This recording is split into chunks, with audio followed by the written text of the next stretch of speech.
चलो, कोऑर्डिनेटिंग क्या होता है? कोऑर्डिनेटिंग क्या होता है? कोऑर्डिनेटिंग क्या है? कोऑर्डिनेटिंग सांगो दोस्तों, सांगो, क्या होता है कोऑर्डिनेटिंग? क्या होता है?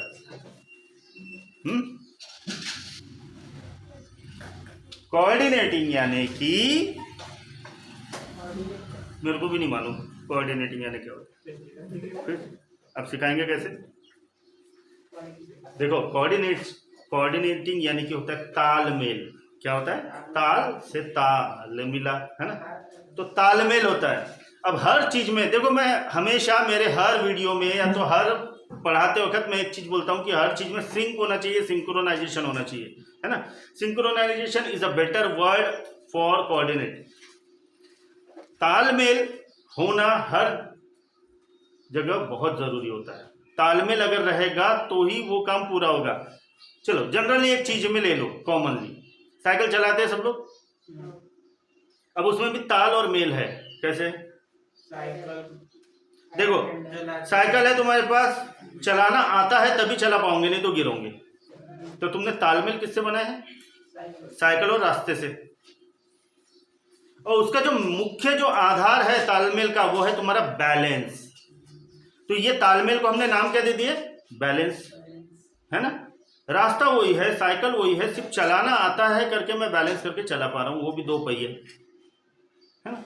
नहीं तो 2 पहिए पे ऐसे रहेगा, जिसको चलाना नहीं आता ना, वो तो डग डग डग डग होगा, यानी बैलेंस कर ही नहीं पाएगा, है ना? इसको बोलते हैं कोऑर्डिनेशन।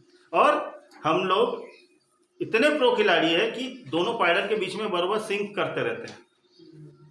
उतार आया तो रोक दिए, और हमारा कोऑर्डिनेशन काहे में आ जाता? हाथ में, ब्रेक के ऊपर हाथ रहते हैं हमारे। चढ़ा रहा तो ब्रेक के ऊपर से हाथ निकल जाते। हमारा पूरा का पूरा कोऑर्डिनेशन काहे पे आता? दोनों पाँव पे, है ना? बैलेंस करते रहते। देखो, हमारा माइंड ऐसा बैलेंस करते रहता है। ये हो गई डेली रूटीन की चीजें। ऐसे हर एक चीज देख लो, जो चीज तुम्हारा बैलेंस होता है। खाना खा रहे हो, थाली परोसी है, चावल है, लिए मिलाए, दाल सब्जी और खाए। खाने के लिए खा कौन रहा है? मुंह, लेकिन खिला कौन रहा है? हाथ, है ना? और उसको खा कौन बोल रहा है? दिमाग। लेकिन ये मुंह भी खा नहीं रहा है, जा खा रहा है? पेट में। कोऑर्डिनेशन देखो प्रॉपर, है ना? ये एक सस्ते और सड़े से एग्जाम्पल है जो हम लोगों ने कोऑर्डिनेशन के नाम से भूल चुके हैं, क्योंकि ये हमारे डेली रूटीन बन गया, इसलिए हम इसको कोऑर्डिनेशन मानते ही नहीं। लेकिन हर चीज में एक सिंकिंग जरूरी है। सिंकिंग यानी डूबना नहीं, synchronisation, short form of synchronisation is sync. ठीक है, सिंकिंग बहुत जरूरी होता है। तो वैसे ही अगर हमें कुछ बड़ी चीज करनी है, कुछ बिजनेस बड़ा करना है, कुछ अगर अपने आप में अगर कुछ अचीव करना है, तो हमारे इसमें कोऑर्डिनेशन प्रॉपर होना चाहिए। अगर इंडिविजुअल अकेले हो तो खुद का खुद से कोऑर्डिनेशन प्रॉपर होना चाहिए। अब खुद का खुद से कोऑर्डिनेशन कैसे होगा? पंक्चुअलिटी देखकर, हार्ड वर्किंग देखकर, इसमें तुम लोगों को बैलेंस करना होगा। तो इसे ही कहा जाएगा coordination in individual time. But अगर हम और एकदम कॉर्पोरेट लेवल का अगर हम लोग अगर कोऑर्डिनेशन अगर देख रहे हैं, तो उसमें कुछ पॉइंट्स ऐड होंगे, वो चीज लेकर हम लोग कोऑर्डिनेशन प्रॉपर कर सकते हैं। क्योंकि एक थॉट है, many heads are many people have many heads have many mind have many thoughts and thoughts may be differ। यानी कि हर इंसान के पास मस्तिष्क होता है, मस्तिष्क में दिमाग होता है, दिमाग में विचार होते हैं, और विचार हमेशा अलग अलग हो सकते हैं। और यही अलग अलग विचारों को एक साथ एकजुट कर एक गोल को अचीव करना, it is called a coordination. It is a better definition for coordination. Okay, तो देखते हैं कि हमारे बुक में कौन सी कोऑर्डिनेशन की डेफिनेशन है। Coordination between different function and all level of employee is essence of organization success। क्या कहा गया है कि कोऑर्डिनेशन हमारे अलग अलग जितने भी फंक्शंस है, जितने भी वर्क है, उसके बीच में, और हमारे अलग अलग लेवल के जितने भी कर्मचारी है उनके बीच में एक अगर तालमेल बैठता है, तो यही राज है ऑर्गेनाइजेशन के सक्सेसफुल होने का। यह है सिंपल सी डेफिनेशन जो तुम्हारे बुक में लिखी। It is an integration of different activities which is essential for their smooth flow.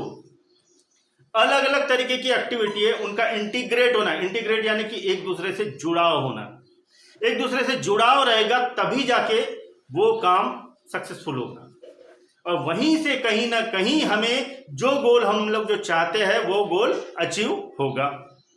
तो उसके लिए कुछ इंपॉर्टेंट पॉइंट दिए हुए हैं, जैसे कि मैं पॉइंट वाइज हमेशा लिखवाता हूँ, पॉइंट वाइज हमेशा समझाता हूँ, तो इसमें भी मैंने कुछ पॉइंट्स बनाया हूँ। तो पॉइंट्स हम लोग देखते हैं कि किस तरीके से कोऑर्डिनेशन काम करता है। मैं कोऑर्डिनेशन बोल रहा हूँ, कोऑर्डिनेटिंग नहीं बोल रहा हूँ, कोऑर्डिनेशन बोल रहा हूँ, ठीक है, दोनों का मीनिंग सेम है।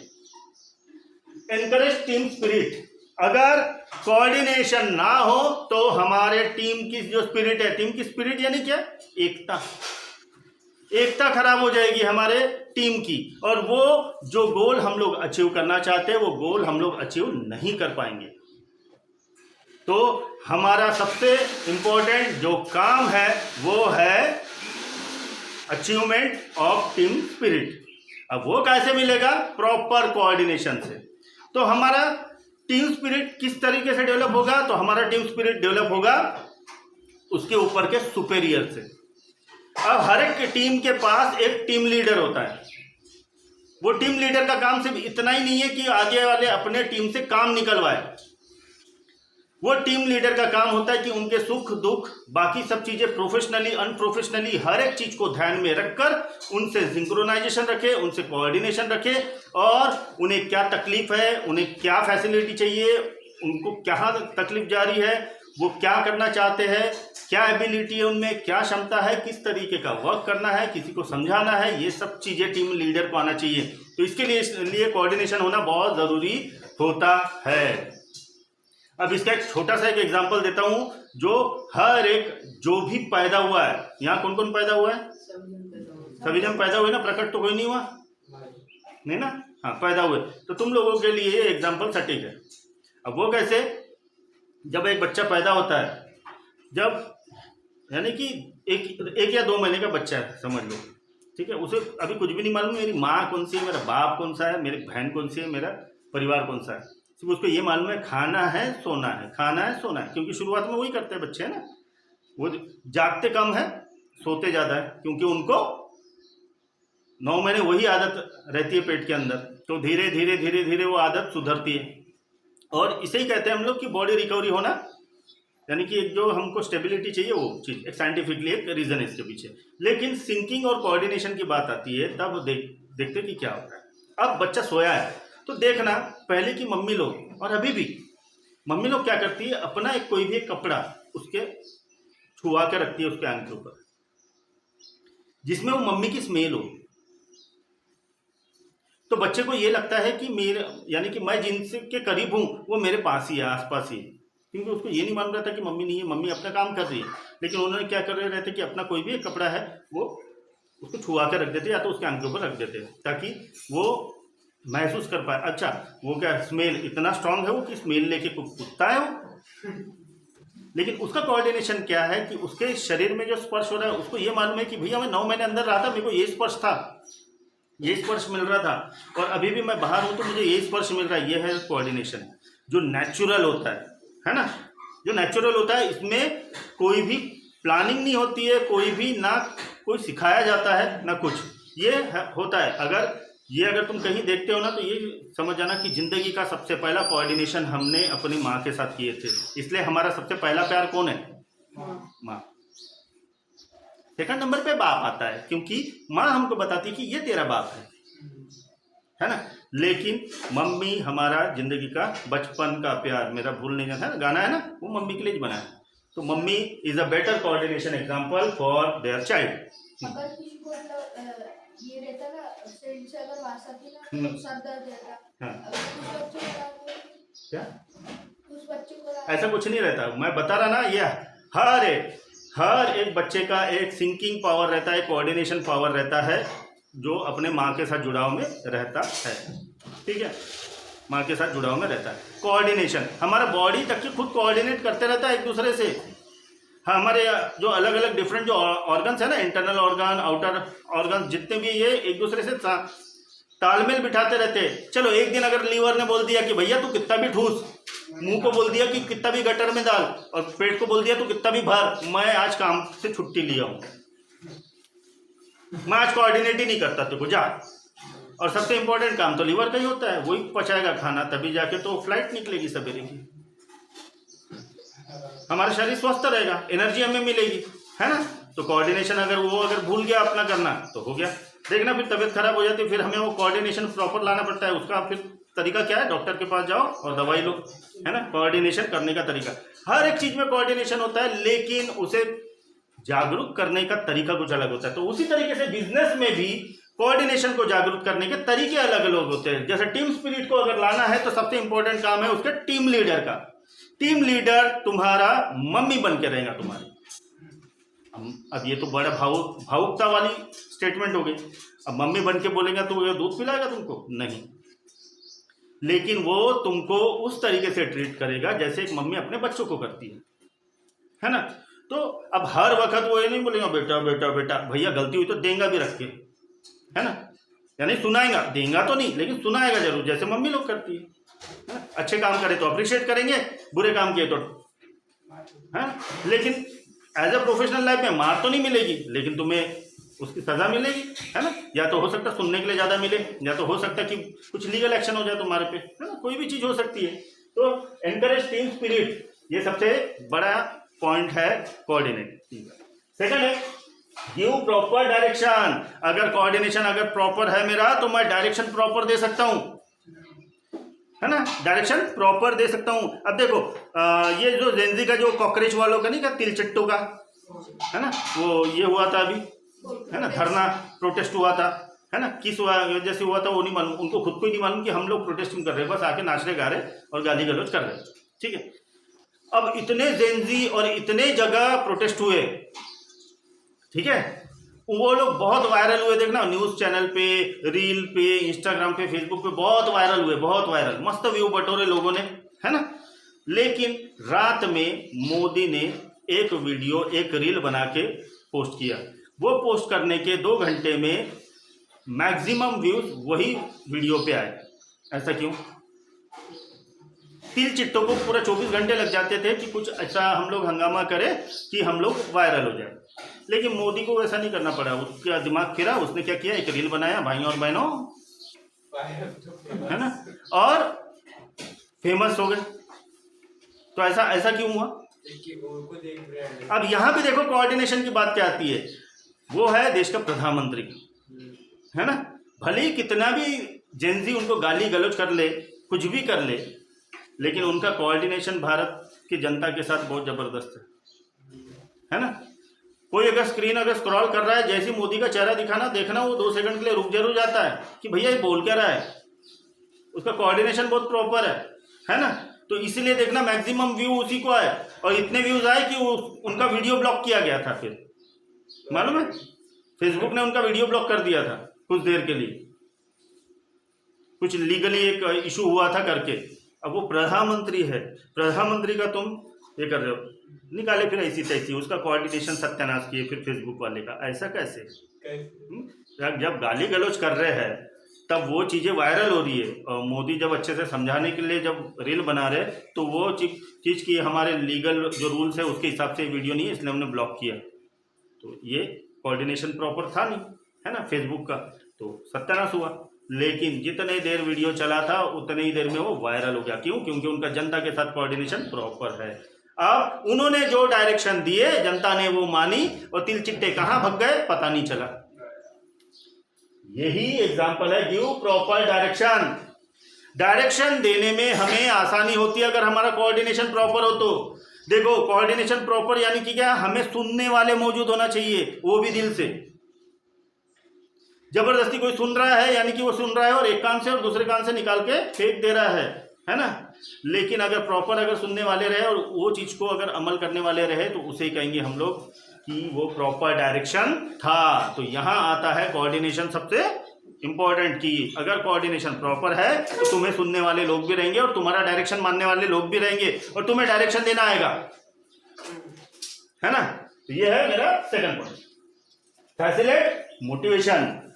मोटिवेशन को फैलाना। मोटिवेशन को कैसे फैला सकते हैं? देखो अभी वो धीरेन्द्र शास्त्री जी, है ना, बागेश्वर धाम वाले, है ना, एकदम से चमक के आ गए। उनके पहले कौन था? बहुत सारे बाबा लोग थे। एक वक्त तो रामदेव बाबा का मतलब सिक्का चलता था, रामदेव बाबा जो चीज बेचे वो चीज बिक जाती थी, है ना। सेकंड नंबर पे आ गए थे वो, हिंदुस्तान लीवर को पीछे छोड़ दिए थे उन्होंने सामान बेचने के इसमें, है ना, फेमस हो गए। अच्छा, ये फैसिलिटेट मोटिवेशन में यही एक इंपॉर्टेंट एग्जांपल है। कैसे कि अगर मुझे अगर मानने वाले अगर हो ना, तो मैं मोटिवेट करके उनको, मैं उनसे कोई भी काम निकलवा सकता हूँ। यही देखो बाबा लोग करते हैं। अभी देखना एक छोटा सा एक बच्चा अजय नाम का, वो भी है ना बागेश्वर धाम के जैसा बनने की कोशिश कर रहा है, लेकिन वो क्या बोलता है समझ में नहीं आता, है ना। इतना सा ऐसा है, कहीं का तो भी है लड़का, तो अजय नाम का, बाबा मेरे सपने में आए, ऐसा कुछ तो भी, ऐसा आड़ा टेढ़ा कुछ तो भी ऐसा बोलते रहता है ना। लेकिन देखना उसको सुनने के लिए पहले 4 लोग बैठे रहते थे, अभी उसको सभा भराना पड़ रहा है, क्योंकि उसको सुनना चाहते हैं लोग। वो मोटिवेट उसने ऐसा किया कि वो मोटिवेशन की वजह से उसका क्राउड बढ़ते गया। यानी कि क्राउड बढ़ाना हमारा काम नहीं है, लेकिन हमारा काम ये है कि हमको जो गोल अचीव करना है, वो गोल अचीव करने के लिए हमें मोटिवेट करना जरूरी है। और मोटिवेट हम तभी कर पाएंगे जब हम लोग पर्टिकुलर वो काम से, वो एम्प्लॉय से, वो लोगों से अगर प्रॉपर कोऑर्डिनेशन रखेंगे। तो एक जमाने में आसाराम बापू बोले तो अरे बाप रे, आसाराम बापू की हर एक घरों में फोटो रहती थी और लोग मालूम है क्या, भगवान की पूजा छोड़ के उनकी पूजा करते रहते थे, है ना। आज का है वो जेल में, लेकिन तब भी उनको मानने वाले कम नहीं हुए, है ना, तब भी कम नहीं हुए। तो यही होता है कि प्रॉपर अगर मोटिवेशन दो तो हमारे गोल सक्सेसफुल होते हैं। तो उसे ही हम लोग कहते हैं फैसिलिटेट मोटिवेशन। फैसिलिटेट मोटिवेशन यानी कि हम लोग जो मोटिवेशन दे वो प्रॉपर हर जगह सटीक काम करे और मुझे जो गोल अचीव करना है वो गोल अचीव करके मेरा मकसद पूरा हो। तो इसे कहेंगे हम लोग facilitate motivation. Optimum utilisation of resources, ये पॉइंट भी देखना, हर एक जितने भी मैंने पॉइंट्स लिया हूं उसके अंदर है ना।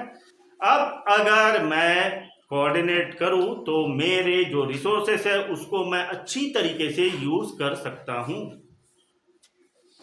अब रिसोर्सेस में मैंने पहले भी बताया था वो 5M मालूम है ना रिसोर्सेस, मनी, मटेरियल, मैन, और क्या था, 2 और कौन से थे, मनी, मटेरियल, मैन, और बहुत सारी चीजें, है ना। तो चलो याद नहीं आ रहा, छोड़ो। तो इस तरीके के रिसोर्सेज जितने भी है मेरे पास, वो रिसोर्सेज को मैं अच्छे से यूटिलाइज कर सकता हूं, अच्छे से मैं उनका उपयोग कर सकता हूं। यही मोशन और मेथड, मशीन तो पहले बताया ना। ऑप्टिमम यूटिलाइजेशन ऑफ रिसोर्सेस यानी कि उसे ही हम लोग कहेंगे कि हम लोग अपने जितने भी रिसोर्सेस है उसे हम प्रॉपरली मैनेज कर सकते हैं। सबसे बेटर इंपॉर्टेंट चीज क्या होती है, कोऑर्डिनेशन। उसके बाद में आते हैं अचीव ऑर्गेनाइजेशनल ऑब्जेक्टिव्स। अब मैंने अच्छा खासा कोऑर्डिनेट कर लिया अपने टीम के साथ, अपने मैनेजमेंट के साथ, अपने एम्प्लॉयज के साथ, अपने वर्क के साथ और अपने टाइम शेड्यूल के साथ और अपने जितने भी रिसोर्सेस है वो हर एक रिसोर्स के साथ अगर मेरा प्रॉपर कोऑर्डिनेशन बैठता है तो उसका एक ही रिजल्ट निकलता है, वो निकलता है ऑर्गेनाइजेशनल ऑब्जेक्टिव्स। जो मेरा ऑर्गेनाइजेशनल ऑब्जेक्टिव्स था वो मेरा क्लियर हो गया। मुझे भैया ये काम ये समय पर इतने बजे और इतना हो जाना चाहिए, भैया हो गया। क्यों हुआ? अकेले के भरोसे क्या नहीं। साउथ के तुम हीरोज नहीं हो जो अकेला साले 100 गुंडों को मारते, है ना। लगेगी तो टीम लगेगी, दिखाया एक जाता है ना, लेकिन रहता है टीम वर्क। अगर मेरा टीम वर्क प्रॉपर है और मेरा कोऑर्डिनेशन प्रॉपर है तो मेरा, अगर मेरे बिजनेस के साथ, ये ओवरऑल चीज को हम लोग बोल देते हैं बिजनेस, अगर ये बिजनेस के साथ मेरा अगर कोऑर्डिनेशन प्रॉपर है तो मेरे ऑर्गेनाइजेशन के जितने भी ऑब्जेक्टिव्स है वो क्लियर हो जाएंगे। मुझे क्रिस्टल क्लियर पाथ दिखेगा कि मुझे क्या हासिल करना था और मैं क्या हासिल कर रहा हूं और क्या हासिल जल्दी होगा, कब होगा, कैसे होगा, ये क्लियरिटी आ जाती है। तो उसे हम लोग कहेंगे अचीव ऑर्गेनाइजेशनल ऑब्जेक्टिव्स। उसके बाद आते हैं हम लोग इम्प्रूव रिलेशन। रिलेशन को इम्प्रूव करने के लिए कोऑर्डिनेट करना बहुत जरूरी होता है। अब ये भी अगर जनरल अगर एग्जांपल ले हम लोग, घर भूती ले लो। अब पति पत्नी का रिलेशन ले लो, एक पति पत्नी का रिलेशन ऐसा है कि पटरियों के दो सिरे चलेंगे, साथ साथ मिलेंगे नहीं, लेकिन उनमें कोऑर्डिनेशन इस तरीके का, झगड़ेंगे तो ऐसा कि बस एक दूसरे का मर्डर ही कर दे, है ना, लेकिन बाद में बाबू खाना खाएंगे, हाँ खाना खाएंगे। क्या होता है, अब ये भी होता है एक नेचुरल, एक उनके बीच का कोऑर्डिनेशन कि भैया झगड़ने के लिए एनर्जी तो चाहिए, एनर्जी के लिए खाना चाहिए, सालों पहले अपन लोग खाना खा लेते, एनर्जी ला लेते, फिर झगड़ेंगे। चलो झगड़ते झगड़ते थक गए हैं, अपन कुछ देर आराम कर लेंगे, 2-4 दिन आराम करेंगे, फिर झगड़ेंगे, है ना। तो ये होता है कोऑर्डिनेशन। और उसी तरीके का, इसे ही मैं ये वाला एग्जांपल क्यों दे रहा हूँ, इसको बता रहा हूँ मैं रिलेशन।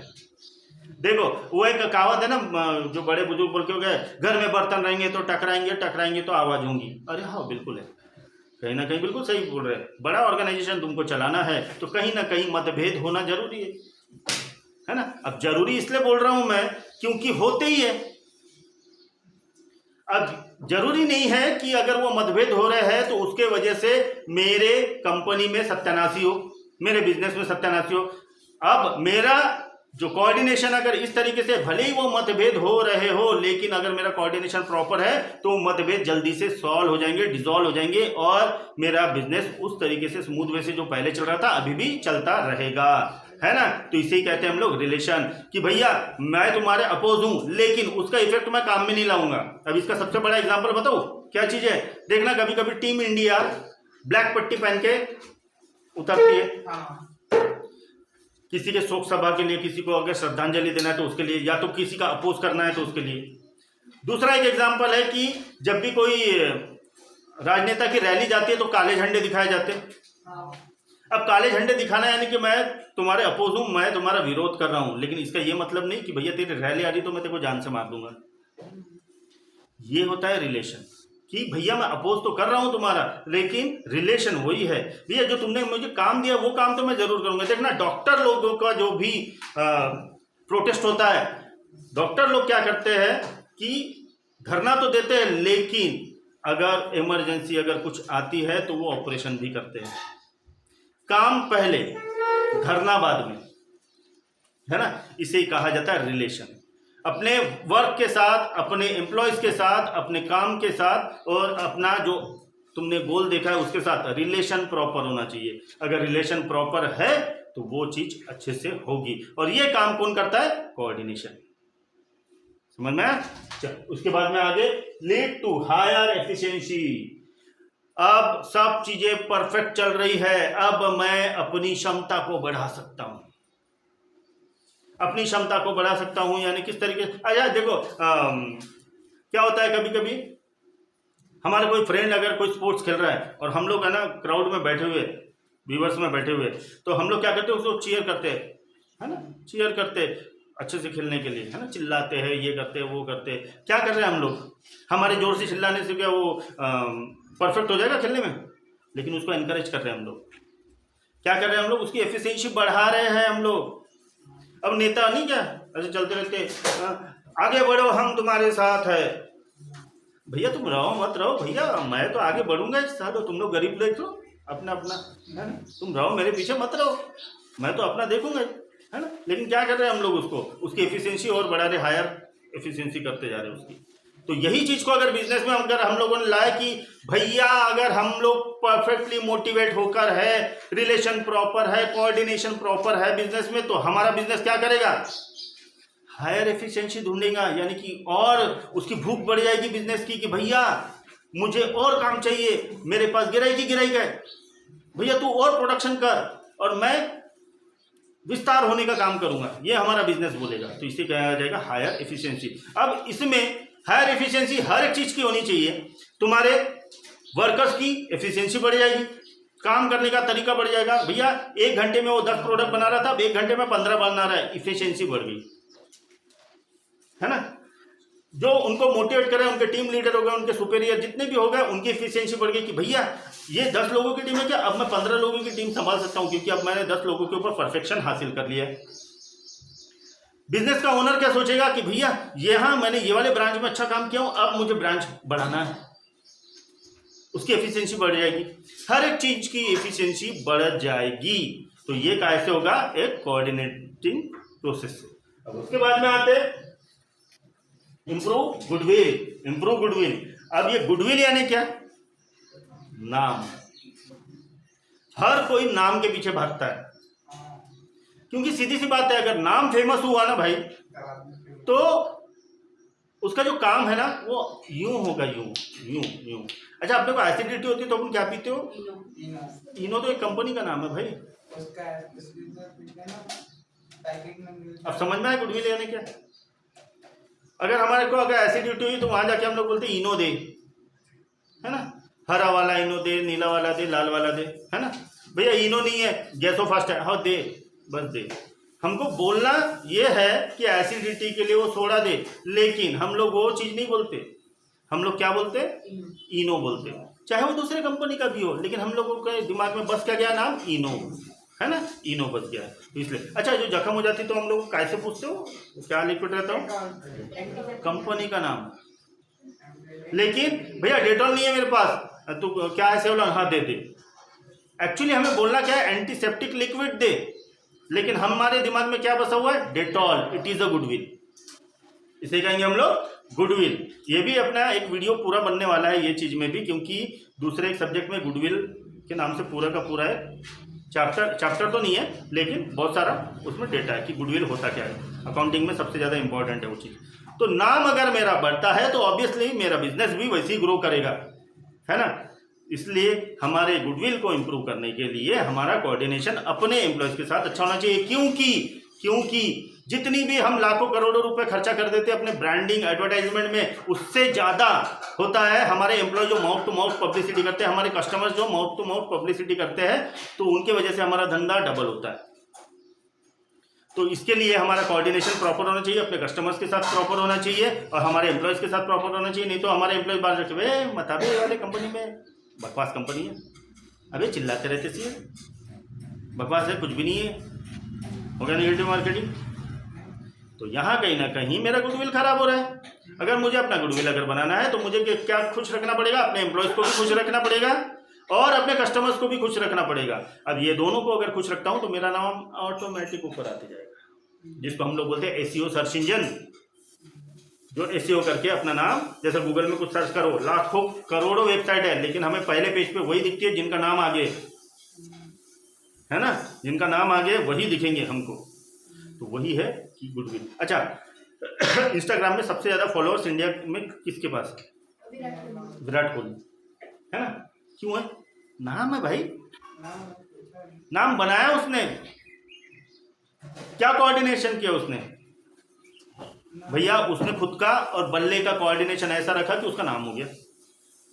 उसने अपना और खुद जो खेल खेलता था, वो खेल खेलने में उसका इतना अच्छा कोऑर्डिनेशन था कि उसका नाम हो गया, है ना। तो कोऑर्डिनेशन ही सबसे इंपॉर्टेंट चीज होता है जब भी कुछ अचीव करना होता है। हमें अगर अपना नाम अगर आगे बढ़ाना है तो हमारा कोऑर्डिनेशन, हम लोग कितने सोशलाइज है, अगर ये चीज अगर हम लोग ध्यान में रखें तो कहीं ना कहीं हमारा नाम बढ़ता है। सोशलाइज नहीं हो तो तुम्हें कोई नहीं जानेगा, सोशलाइज हो तो बहुत लोग जानेंगे। अगर सोशलाइज हो बहुत लोग जानेंगे, ये कब अगर तुम्हें पता चलेगा मन में, अगर कोई बंदा मरता है तो देखना, अगर उसके जनाजे में, उसके जो रथ यात्रा है उसमें अगर भारी भरकम भीड़ है तो समझ जाना कि बंदे का गुडविल बहुत अच्छा था, है ना। अगर बहुत कम लोग हैं तो भैया उसका गुडविल ही खराब था, यानी कि नाम उतना नहीं था फेमस। ये हर कोई नाम के पीछे भागता है, फेमस होने के लिए भागता है। तुम लोग भी जो इंस्टाग्राम पे रील गिल ये सब बनाते हो ना, क्या के लिए बनाते हो? नाम होने के लिए, क्योंकि तुमको मालूम है नाम एक बार हो गया, फेमस हो गए, 4 लोग मिलने आएंगे। पैसे के बारे में हम लोग नहीं सोच रहे, हम लोग क्या के बारे में सोच रहे हैं? भैया नाम होगा, लोग पहचानेंगे। पहचान इसी को बोलते हैं हम लोग गुडविल। और ये परफेक्ट तभी बनेगा जब हमारा कोऑर्डिनेशन हमारे काम के साथ रहेगा। हमारा काम में वो सब चीज़ें आ जाती है जो हमें ज़रूरी है हमारे नाम को आगे बढ़ाने के लिए। समझ में? चल आगे बढ़ते हैं। Unity of direction. अब ये इसका एक चार्ट है, यूनिटी ऑफ डायरेक्शन का चार्ट है। अगर तुम लोगों ने देखा होगा तो ये ओनर, यहाँ इसके मैनेजर्स, सुपरवाइजर्स, और यहाँ से फिर ये टीम लीडर्स, ठीक है, ये टीम लीडर्स और हर एक के हाथ में टीम, ठीक है, हर एक के हाथ में ऐसे ऐसे टीम, यह है यूनिटी ऑफ डायरेक्शन। ये बंदे ने कोई डायरेक्शन दिया तो ये बंदा डायरेक्शन किसको देगा, इसको और इसको, यानी कि मैनेजर्स को। ये मैनेजर क्या करेंगे, अपने हाथ के नीचे सुपरवाइजर्स को, सुपरवाइजर अपने हाथ के नीचे के टीम लीडर्स को, और टीम लीडर्स अपने अपने टीम को, है ना, डायरेक्शन देगी वो काम का। इसे कहा जाता है यूनिटी ऑफ डायरेक्शन। कोऑर्डिनेशन अगर प्रॉपर हो तो यूनिटी ऑफ डायरेक्शन बहुत बेटर होता है। मैंने देखो परसों की वीडियो में एक चीज कहा था, 2 डायरेक्टर है और एक डायरेक्टर दूसरे डायरेक्टर के काम में अगर इंटरफेयर करे तो वो काम ढंग से नहीं होगा। अगर वही काम अगर वो दोनों ने प्रॉपर डिवाइड कर लिया और सीधा बोले कि भैया ये डिपार्टमेंट मेरा है, वो डिपार्टमेंट तेरा है, वो डिपार्टमेंट तेरे को संभालना है, ये डिपार्टमेंट मेरे को संभालना है, और अपन दोनों अपने एक दूसरे के डिपार्टमेंट में इंटरफेयर नहीं करेंगे तो वो बिजनेस स्मूथ वे से चलेगा, वो काम स्मूथ वे से चलेगा, है ना, क्योंकि उसे ही कहा जाता है unity of direction. Unity of direction कभी भी एक जगह से आना चाहिए, ना कि 10 जगह से, लेकिन मानना सभी ने चाहिए। डायरेक्शन देने वाला एक रहेगा, मानने वाले हजारों रहेंगे, तो इसे कहा जाता है यूनिटी ऑफ डायरेक्शन। अच्छा, इसमें ये नहीं है कि तुमने डायरेक्शन ही गलत दिया है, भैया सब लोग कुएं में कूदो तो लाइन से सब कूद गए, नहीं, उसको यूनिटी ऑफ डायरेक्शन नहीं बोलेंगे हम लोग, है ना। तो यूनिटी ऑफ डायरेक्शन वो जो जनहित में सबके लिए अच्छा हो, मेरे एम्प्लॉयज के लिए भी अच्छा हो, मेरे काम के लिए भी अच्छा हो, मेरे बिजनेस के लिए भी अच्छा हो, तो वो डायरेक्शन मेरा यूनिटी ऑफ डायरेक्शन है। समझ में आया? चलो, उसके बाद में आते हैं last but not the least, specialisation. ये भी पॉइंट देखो रिपीट हो रहा है, स्पेशलाइजेशन। ओनर अपने काम में स्पेशलाइज हो जाएगा अगर कोऑर्डिनेशन प्रॉपर रहा तो। मैनेजर्स अपने काम में स्पेशलाइजेशन हो जाएंगे, सुपरवाइजर्स और टीम लीडर्स और खासकर एम्प्लॉयज अपने अपने कामों में स्पेशलाइज हो जाएंगे। और ये कोऑर्डिनेशन, ये स्पेशलाइजेशन अगर परफेक्ट अगर रहा ना, तो वो पर्टिकुलर कंपनी स्पेशलाइज हो जाएगी वो काम करने के लिए, भर भर के काम उसे ही मिलेगा कि भैया ये अपने काम में एकदम इतना परफेक्ट है कंपनी, इसने अगर काम किए तो यार ये परफेक्ट ही होगा। इसे ही कहा जाता है स्पेशलाइजेशन। हम लोग जब स्पेशलाइजेशन हासिल कर लेते हैं तो हमारा गुडविल अपने आप बढ़ता है, हमारा बिजनेस ग्रो अपने आप करता है। उसके लिए एंड ऑफ द डे हमें क्या चाहिए, coordination. Coordinating points is very important for your business if you are doing a level best. अगर तुम अपना लेवल बढ़ाना चाहते हो तो आपको कोऑर्डिनेटिंग प्रॉपर रखना पड़ेगा। इसके लिए ही एक डेफिनेशन जो मैं तुम लोगों के सामने रखना चाहता था, मैंने डायरेक्टली यहाँ नहीं दिया। क्यों? क्योंकि कंफ्यूज हो जाएंगे घर से। तो एक दूसरी और एक डेफिनेशन बनाओ, मीनिंग समझ लो, डेफिनेशन की जगह मीनिंग समझ लो। Coordination is the integration and synchronization, synchronization आया शब्द, synchronization of the effort of a group so as to provide unity of action for organizational goal. It is a hidden force which bind all other functions of management. अब इसमें वही कहा गया है जो मैंने तुम लोगों को बताया हूं कि कोऑर्डिनेशन एक अंदरूनी इस तरीके का पार्ट है जो हर एक चीज को जोड़ के रखता है। अब क्या चीज को जोड़ के रखता है? हर एक एफर्ट को, हर ग्रुप के एक एफर्ट्स को, एफर्ट्स यानी कि उनकी क्षमता, उन्होंने जो काम किया है उनको जोड़ता है। अब वो काम को जोड़कर, उनकी मेहनत को जोड़कर एक एक्शन होती है। वो एक्शन को अगर वो यूनिटी ऑफ एक्शन, जिसको हम लोग कहेंगे कि सब लोगों ने मिलकर एक साथ काम किया। एक बहुत बड़ा पेड़ रास्ते में गिरा हुआ था, जेसीबी के आने को समय था, सब लोग गए एक साथ, उसको एक वीडियो भी बनी थी उसके ऊपर। एक बारिश का दिन रहता, एक लड़का स्कूल का बच्चा रहता, तो वो देखता है तो भीड़ जमी रहती है, बीच में बहुत बड़ा झाड़ ऐसा गिरा हुआ रहता है, और सब लोग अपने अपने कार में बैठ के आराम से गाने गिने सुनते रहते हैं। लेकिन वो बच्चा देखता है यार सारी इतनी भीड़ जम रही है, वहाँ एम्बुलेंस सायरन बजा रही है, पे पे पे पे। वो अकेला लड़का जाता है और उसको हटाने की कोशिश करता है। अब सीधी सी बात है, इतना सा लड़का और झाड़ बड़ा, बहुत बड़ा, तो हलने से रहा। उसको देख के बाकी छोटे छोटे बच्चे आ जाते हैं। जब वो छोटे छोटे बच्चे आते हैं ना, तो सब लोग अपनी कारों में से देखते रहते हैं कि क्या हो रहा है क्या नहीं। धीरे धीरे उनकी आत्मा जागती है, सब लोग अपने अपने कारों से निकलते हैं और उसको धक्का देने की कोशिश करते हैं झाड़ को। मेहनत के बाद वो झाड़ को किनारे लगा दिया जाता है और वहाँ जाकर सब रास्ता क्लियर हो जाता है। इसे कहा जाता है यूनिटी ऑफ एक्शन। पर्टिकुलर एक ऑब्जेक्ट पे एक्शन करना था, अब वहाँ मैंने यूनिटी ला दिया। अब ये यूनिटी आई कैसे? कोऑर्डिनेशन से। तो कोऑर्डिनेशन के लिए क्या जरूरी था? मोटिवेशन। मोटिवेशन किसने दिया? वो छठा घर के लड़के ने। है सब सिंक हो रहा है, उसे कहा जाता है कोऑर्डिनेशन। इसका इफेक्ट कहाँ होता है?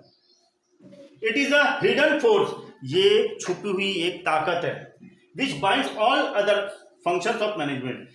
ये छुपी हुई ऐसी ताकत है कि ये क्या करती है, हर एक जितने भी फंक्शंस होते हैं मैनेजमेंट के अंदर, ये फंक्शंस को बांध कर रखती है, हर एक चीज को बांध के रखती है। भैया मैं प्रोडक्शन नहीं करूंगा तो उसकी मार्केटिंग नहीं होगी, उसकी मार्केटिंग नहीं होगी तो वो बिकेगा नहीं। हर एक चीज को, हर एक फंक्शन को बांध के रखा है, किसने बांध के रखा है? कोऑर्डिनेशन ने। समझ में आया कोऑर्डिनेशन पॉइंट है? इसी में यही चैप्टर में आखिरी एक पॉइंट बचा है जो हम लोग कर लेंगे, वो है कंट्रोलिंग।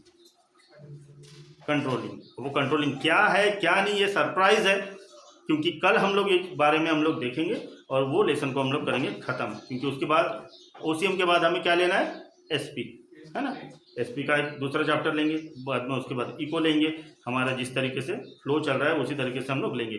तो तब तक के लिए एनएसए व्लॉग में आपका स्वागत है। नीलेश सर अकेडमी एनएसए आप लोगों का हार्दिक स्वागत करता है। वीडियोस अगर पसंद आती है तो लाइक शेयर सब्सक्राइब जरूर करें और ज़रूरतमंदों के साथ जरूर भेजें। तब तक के लिए स्टे ट्यून एंड जय हिंद।